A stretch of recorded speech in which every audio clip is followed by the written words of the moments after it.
नमस्कार। करुणा पब्लिकेशंस में आप सभी का स्वागत है। आज हम हमारी नई टेस्ट सीरीज स्टार्ट करने जा रहे हैं, जीके 2020 कैप्सूल्स। तो जो भी हमारे डिफेंस के तैयारी करने वाले भाई बहन हैं, सभी इस लाइव क्लास से जल्दी से जुड़ जाइए। ज़्यादा से ज़्यादा इस क्लास को अपने दोस्तों के साथ शेयर कर दीजिए। देखो, जो ये लाइव क्लास होने वाली है, इसमें रोज आपको 2020 कैप्सूल्स दिए जाएंगे। इसके अंदर जो भी क्वेश्चंस हैं वो पीछे की एग्जाम्स में आए हुए हैं और आगे आने वाली जो एग्जाम्स हैं उनके लिए महत्वपूर्ण है। आपको क्या करना है, आपको साथ साथ में ये क्वेश्चंस सोल्व करते जाना है और देखना है कि कितने क्वेश्चन आपके सही हुए हैं, कितने क्वेश्चन गलत हुए हैं। अपना आंकलन आपको खुद करना है और कमेंट सेक्शन में मुझे कमेंट करके बताना है कि आपने कितने क्वेश्चन सही किए हैं। अपना ग्राफ आपको देखना है कि कितने आप कहाँ से स्टार्टिंग करके कहाँ पे जा रहे हैं। लगातार ये टेस्ट सीरीज का आप लाभ उठाइए और मैं आपसे वादा करती हूँ, अगर आपने हमारे साथ साथ यहाँ पे अगर ये टेस्ट सीरीज सोल्व की, हमेशा हमारे साथ चैनल से बने रहे और सभी टेस्ट सीरीज करते रहे, तो आपका सिलेक्शन इस बार जरूर होगा, इसकी मैं गारंटी देती हूँ। तो सभी जुड़ जाइए इस लाइव क्लास से। स्टार्ट करते हैं आज का हमारा पहला क्वेश्चन। जीके 2020 जो कैप्सूल है, इसका पहला क्वेश्चन स्टार्ट करती हूं मैं। पहला क्वेश्चन है, सिंधु सभ्यता संबंधित है। ऑप्शंस देखिए, प्राग ऐतिहासिक युग से, आद्य ऐतिहासिक युग से, ऐतिहासिक युग से, उत्तर ऐतिहासिक युग से। इसमें बी ऑप्शन सही है, आद्य ऐतिहासिक युग से। देखिए, इसकी थोड़ी जानकारी हम और लेते हैं। जो इतिहास है, मनुष्य का जो इतिहास है, उसको 3 पार्ट में डिवाइड किया गया है। पहला भाग है प्राग ऐतिहासिक काल, दूसरा भाग है आद्य ऐतिहासिक काल, तीसरा भाग होता है ऐतिहासिक काल। देखिए, जो प्राग ऐतिहासिक काल होता है, उसके कोई भी लिखित साक्ष्य नहीं मिले हैं। इस काल में जो मनुष्य है वो पत्थर का उपयोग ज़्यादा करता था, पत्थर के उपकरण, पत्थर के बर्तन काम में लेता था। तो इस काल को पाषाण युग के नाम से भी जाना जाता है। इसको हम 3 पार्ट में और डिवाइड करते हैं, जिसका पहला है पूरा पाषाण काल, दूसरा है मध्य पाषाण काल, तीसरा है नव पाषाण काल। ये सभी इस पाषाण युग के 3 पार्ट हैं, जिसका नाम है प्राग ऐतिहासिक काल। इसके कोई भी लिखित साक्ष्य नहीं मिले हैं। अब इतिहास का दूसरा भाग है आद्य ऐतिहासिक काल। ये जो आद्य ऐतिहासिक काल है, इसके लिखित साक्ष्य मिले हैं, लेकिन उन साक्ष्यों को पढ़ा नहीं जा सका। ठीक है, तो ये है आद्य ऐतिहासिक काल। इसमें जो मनुष्य है वो कांसे की वस्तुओं का उपयोग करता था, इसलिए इसको कांस्य युग के नाम से भी जाना जाता है। तीसरा इसका पार्ट है ऐतिहासिक काल। ऐतिहासिक काल के लिखित साक्ष्य मिले हैं और जिनको पढ़ा भी जा सका है, इसलिए इसका नाम ऐतिहासिक काल है। इसमें मनुष्य लोहे के उपकरणों का, वस्तुओं का उपयोग करना सीख गया था, इसलिए इस युग को लोह युग के नाम से भी जाना जाता है। तो कहीं से भी क्वेश्चन आए, आपको आना चाहिए, तो ये आप याद कर लेंगे जो इम्पोर्टेंट पॉइंट्स हैं। तो इसका हमारा आंसर हो गया बी, आद्य ऐतिहासिक युग, सिंधु सभ्यता इससे संबंधित थी। इम्पोर्टेंट क्वेश्चन है। दूसरा क्वेश्चन देखते हैं, मोहम्मद बिन कासिम ने भारत पर आक्रमण कब किया था? तो मोहम्मद बिन कासिम ने कब आक्रमण किया था, इसके लिए ऑप्शंस देखते हैं।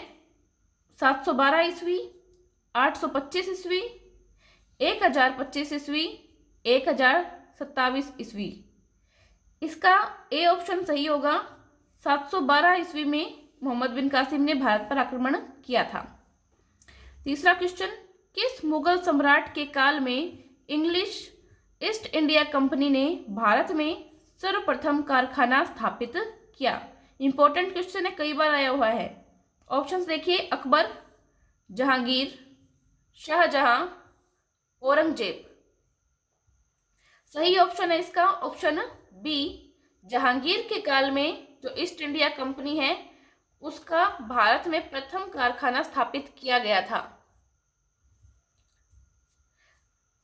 फोर्थ क्वेश्चन देखते हैं। विश्व में नव जागरण की शुरुआत किस देश में हुई? Britain, Italy, Germany, France. देखिए इसका बी ऑप्शन सही होगा। इटली में नव जागरण की शुरुआत हुई थी। नेक्स्ट पांचवा क्वेश्चन हम देखते हैं। निम्न में से किसे प्रकाश के त्योहार के नाम से जाना जाता है?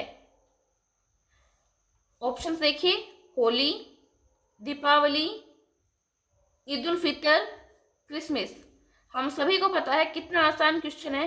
दीपावली, इस पे दीपक जलाते हैं हम और ये अंधेरे से प्रकाश की ओर ले जाने वाला त्योहार है, इसलिए इसे प्रकाश के त्योहार के नाम से जाना जाता है। छठा क्वेश्चन देखते हैं। सौर मंडल के किस ग्रह को लाल ग्रह कहा जाता है? ऑप्शंस देखिए, बुध, मंगल, बृहस्पति, शुक्र। तो जो मंगल ग्रह है इस पे आयरन ऑक्साइड अधिक मात्रा में पाई जाती है, इसलिए इस ग्रह की जो सतह है वो दूर से लाल रंग की दिखाई देती है, इसलिए मंगल ग्रह को लाल ग्रह भी कहा जाता है। नेक्स्ट सातवां क्वेश्चन देखिए। क्षेत्रफल की दृष्टि से भारत का विश्व में कौन सा स्थान है? ऑप्शंस पांचवा, छठा, सातवां, आठवां। तो सी ऑप्शन इसमें सही है। क्षेत्रफल की दृष्टि से भारत का विश्व में 7वां स्थान है। अब एक क्वेश्चन ये भी बनता है कि जनसंख्या की दृष्टि से भारत का विश्व में कौन सा स्थान है? बताइए, कमेंट कीजिए। हाँ जी, बिल्कुल सही, दूसरा स्थान है। भारत का विश्व में जनसंख्या की दृष्टि से दूसरा स्थान है। एक क्वेश्चन ये भी बनता है कि क्षेत्रफल की दृष्टि से विश्व में प्रथम स्थान किस देश का है? तो क्षेत्रफल की दृष्टि से प्रथम जो स्थान है वो रूस का है। कौन से देश का है? रूस का है क्षेत्रफल की दृष्टि से। और जनसंख्या की दृष्टि से जो प्रथम स्थान है वो कौन से देश का है? तो वो चीन देश का है, वो है चीन देश का। तो यहाँ एक ही क्वेश्चन से आपके कई क्वेश्चन तैयार हो रहे हैं, साथ साथ में नोट करते जाना है आपको। नेक्स्ट क्वेश्चन, पारिस्थितिकी शब्द का प्रयोग सर्वप्रथम किसने किया? ऑप्शंस देखिए, अर्नेस्ट हेकल, रिचर या रिटर भी कहा जाता है इनको। सी ऑप्शन क्या है? E.O. विल्सन या इनमें से कोई नहीं। इसका सही आंसर है रिचर। रिचर ने सबसे पहले पारिस्थितिकी शब्द का प्रयोग किया, लेकिन इसका जो पूर्ण स्वरूप है उस स्वरूप को अर्नेस्ट हेकल ने बताया था।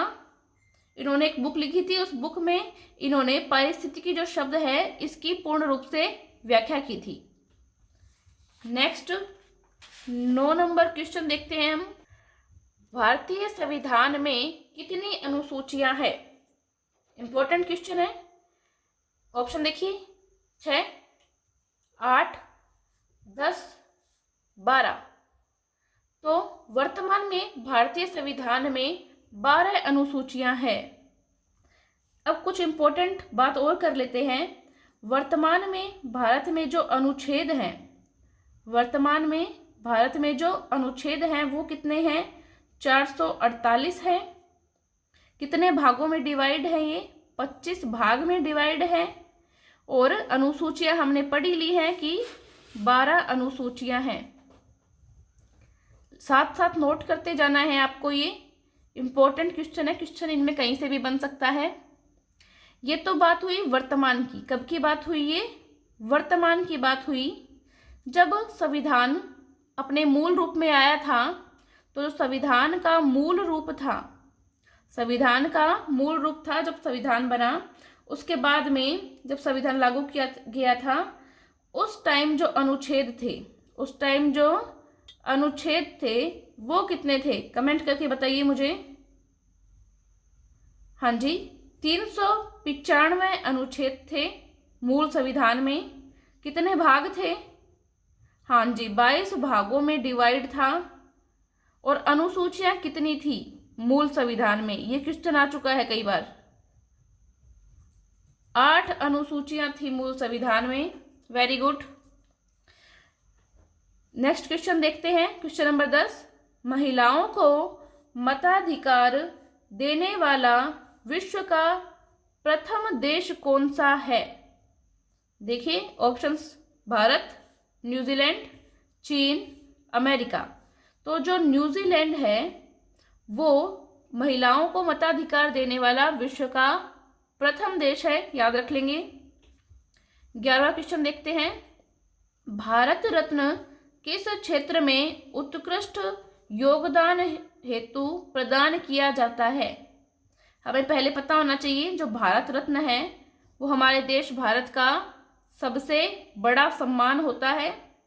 अब हम ऑप्शन देखते हैं, कला एवं साहित्य, विज्ञान, जन सेवा, ये सभी। तो इन सभी क्षेत्रों में जो उत्कृष्ट योगदान कोई व्यक्ति देता है तो उसको भारत रत्न से सम्मानित किया जाता है। ये क्वेश्चंस हमारी जो आर्मी जीडी की बुक है उसके अंदर भी आपको मिल जाएंगे। तो अगर अभी तक आपने वो बुक परचेज नहीं किया तो वो बुक आप ऑफलाइन या ऑनलाइन कैसे भी परचेज कर सकते हैं ताकि आपकी प्रैक्टिस और अच्छी हो सके। और साथ साथ में हमारे वीडियोस देखते रहना। ये जो सीरीज़ है बहुत ही इम्पोर्टेंट है आपके लिए, इससे बाहर कुछ नहीं आने वाला है, तो पूरा देखना है ये सीरीज़ को आपको। नेक्स्ट क्वेश्चन देखते हैं, आधुनिक ओलंपिक खेलों का आरंभ कब हुआ? जो आधुनिक ओलंपिक खेल है उनका आरंभ कब हुआ? ऑप्शंस देखते हैं, 1895 ईस्वी, 1898 ईस्वी, 1896 ईस्वी, 1892 ईस्वी। इसका सही आंसर है आंसर सी, 1896 ईस्वी में। देखिए एक शहर है एथेंस, एथेंस में जो आधुनिक ओलंपिक खेल है उनका आरंभ हुआ था। बताइए एथेंस कहाँ पे है? एथेंस ग्रीस में है और ये ग्रीस की राजधानी भी है।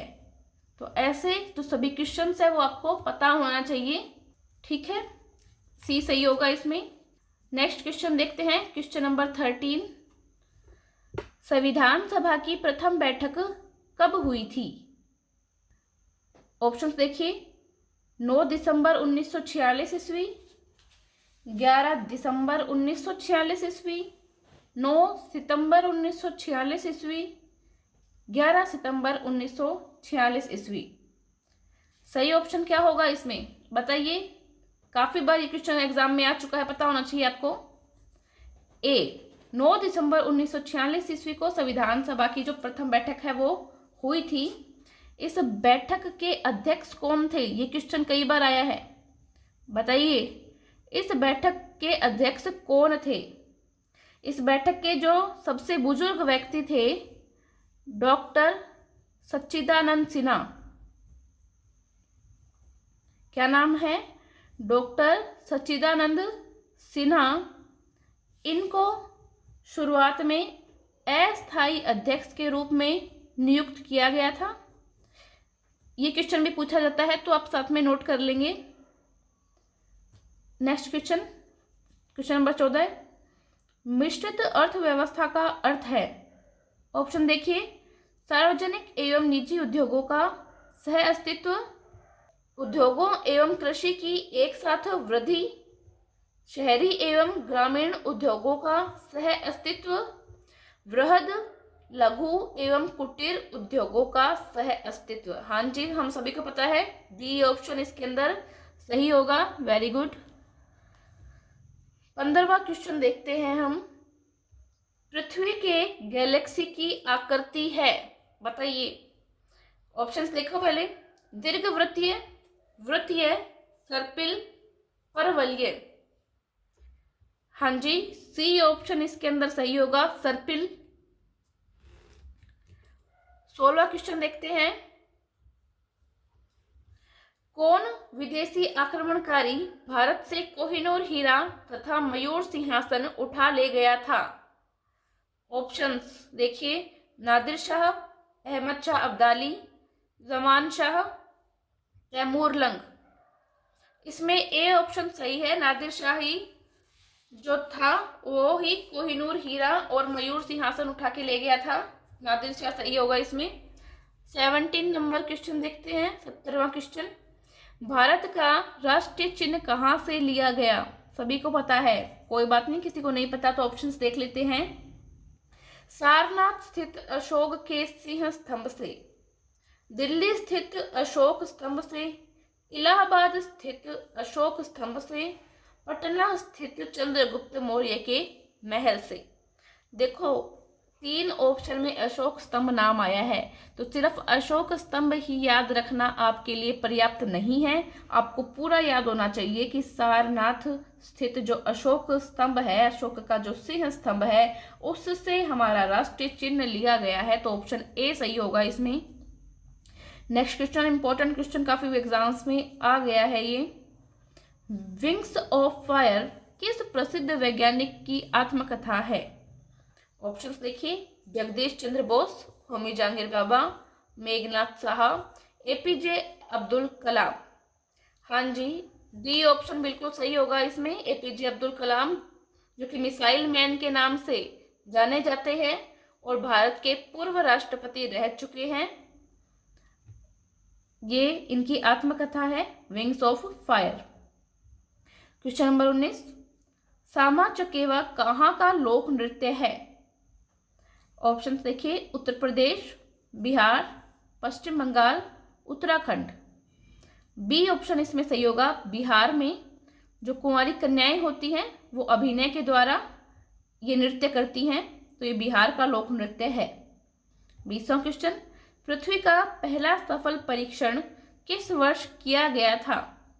ऑप्शंस देखिए, 1988 ईस्वी, 1989 ईस्वी, 1990 ईस्वी, 1991 ईस्वी। तो जो पृथ्वी का पहला सफल परीक्षण था, जिस परीक्षण को करके भारत ने बहुत गौरव हासिल किया था, ये 1988 में किया गया था। तो ए ऑप्शन बिल्कुल सही है। तो इस प्रकार आज हमने हमारे जीके कैप्सूल के जो 2020 क्वेश्चन की सीरीज है वो कर ली है। नेक्स्ट वीडियो में वापस से हम 2020 क्वेश्चंस लेके आएंगे। इसमें साइंस के क्वेश्चन होंगे, फिर नेक्स्ट वीडियो में रीजनिंग होगी, मैथ्स भी होगी। तो सभी सब्जेक्ट की तैयारी आपकी रेगुलर चलती रहेगी, पर इसके लिए आपको तरुणा पब्लिकेशंस के साथ जुड़े रहना है, चैनल को सब्सक्राइब भी करना है, बेल आइकन पर क्लिक भी करना है, ताकि आगे आने वाले वीडियोस के नोटिफिकेशन आपको मिल जाए। और हमारे जो आर्मी की, डिफेंस की जो तैयारी करने वाले और दूसरे भाई बहन हैं, उनको भी चैनल के साथ जोड़ना है। तो ज़्यादा जितने लोग जुड़ेंगे उतना ही हमारा भी मनोबल बढ़ेगा। हम और आपके लिए मेहनत करेंगे और अच्छे वीडियोस बनाएंगे। आप अपने जो सजेशंस है वो कमेंट बॉक्स में कमेंट कर सकते हैं और ये ज़रूर बताना है कि आपके इस सीरीज़ में कितने क्वेश्चन सही हुए हैं।